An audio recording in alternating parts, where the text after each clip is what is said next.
আকাশবাণী কলকাতা। স্থানীয় সংবাদ পড়ছে ধৃতি সেন শর্মা। 2016 সালে স্কুল সার্ভিস কমিশনের গোটা প্যানেলকে বাতিল করা নিয়ে হাইকোর্টের রায়কে চ্যালেঞ্জ জানিয়ে দায়ের করা মামলায় আজকে শুনানিতে সুপ্রিম কোর্ট আরো 3 সপ্তাহ সময় চেয়েছে। প্রধান বিচারপতি ডিওয়াই চন্দ্রচূড়ের বেঞ্চ আজ জানিয়েছে তারা আগেই মামলার সঙ্গে জড়িত 5 পক্ষের বক্তব্য শুনবেন। রাজ্য সরকার, সিবিআই, এসএসসি, মূল মামলাকারী এবং যাদের চাকরি নিয়ে মামলা, এই 5 পক্ষকে 2 সপ্তাহের মধ্যে সেই বক্তব্য জানাতে বলা হয়েছে। তারপর মামলার পরবর্তী শুনানি হবে আগস্টের প্রথম সপ্তাহে। এসএসসি প্রায় 26,000 চাকরি বাতিলের এই মামলায় আজ শুনানি শুরু হওয়ার পরেই রাজ্যের তরফে সুপ্রিম কোর্টে জানানো হয় তারা এ সংক্রান্ত একটি হলফনামা আদালতে জমা দিতে চায়। এরপর এসএসসি ও সুপ্রিম কোর্টে জানায় তারা হলফনামা জমা দিতে ইচ্ছুক। শীর্ষ আদালত প্রথমে দুপক্ষের বক্তব্য শোনার জন্য নোডাল কাউন্সিলর নিয়োগ করার কথা বলে।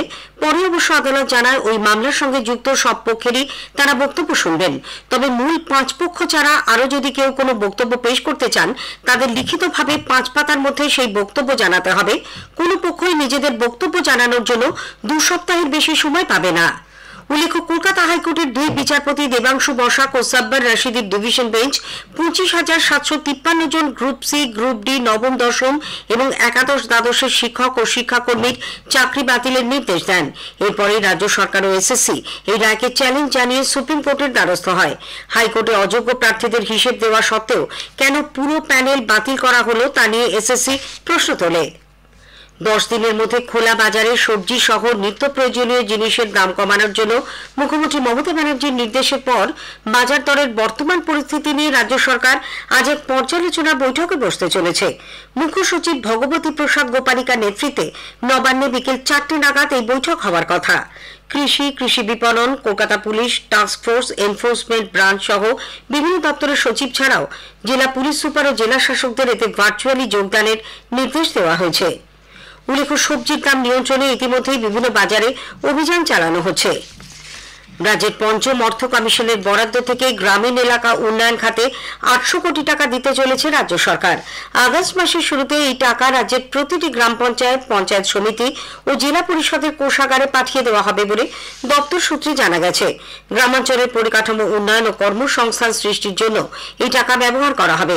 কেন্দ্রীয় সরকারের 100 দিনের কাজের বিকল্প কর্মশ্রী প্রকল্পের আওতায় কাজের সুযোগ বাড়াতেও এই টাকা ব্যবহার করা হবে। পঞ্চায়েত মন্ত্রী প্রদীপ মজুমদার জানিয়েছেন, একেবারে রাজনৈতিক কারণে কেন্দ্রীয় সরকার রাজ্যকে বঞ্চনা করে চলেছে, কিন্তু তার ফলে গ্রামাঞ্চলের উন্নয়ন যাতে ব্যাহত না হয় এবং গরিব খেটে খাওয়া মানুষ নিজেদের প্রাপ্য অধিকার থেকে বঞ্চিত না হন তা নিশ্চিত করতেই এই উদ্যোগ। কেন্দ্র পুলিশ দপ্তরের নিয়ন্ত্রণাধীন কোনো জায়গা বা থানাগুলিকে সাক্ষীদের জেরার জন্য নির্ধারিত না করতে রাজ্য ও সমস্ত কেন্দ্রশাসিত অঞ্চলকে নির্দেশ দিয়েছে। কেন্দ্রীয় স্বরাষ্ট্র সচিব অজয় ভাল্লা আজ এই মর্মে সব রাজ্য ও কেন্দ্রশাসিত অঞ্চলের মুখ্য সচিবদের চিঠি দিয়েছেন।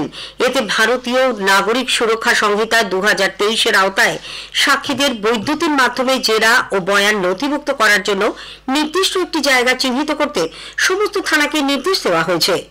উল্লেখ্য, 1860 সালের ভারতীয় দণ্ডবিধির অপসারণ ঘটিয়ে চলতি মাসের 1 তারিখে ভারতীয় ন্যায় সংহিতা, ভারতীয় নাগরিক সুরক্ষা সংহিতা এবং ভারতীয় সাক্ষ্য অধিনিয়ম চালু হয়েছে।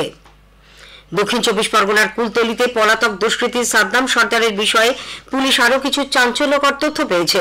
ওই গ্রামে বসেই সাদ্দাম, তার ভাই সাইদুল সহ গোটা পরিবার দীর্ঘ 15 বছর ধরে নকল সোনার কারবার চালাচ্ছিলেন বলে পুলিশ জানিয়েছে। সোনা পাচারের পাশাপাশি জাল নোট চক্রের সঙ্গেও তারা যুক্ত ছিল। শুধুমাত্র সাদ্দামের পরিবারই নয়, গোটা গ্রামে নকল সোনা কারবারের মুক্তাঞ্চল হয়ে ওঠে। পুলিশ সূত্রে আরো জানা গেছে এই চক্রের মাথায় ছিল ছাকাত ও বোটো নামে 2 জন। সাদ্দাম, সাইরুল ও ছাকাতের ছেলে শাহজাহানকে সামনে রেখে প্রতারণার কারবার চালাতে হতো। এরাই টোপ দিয়ে শিকার ধরত।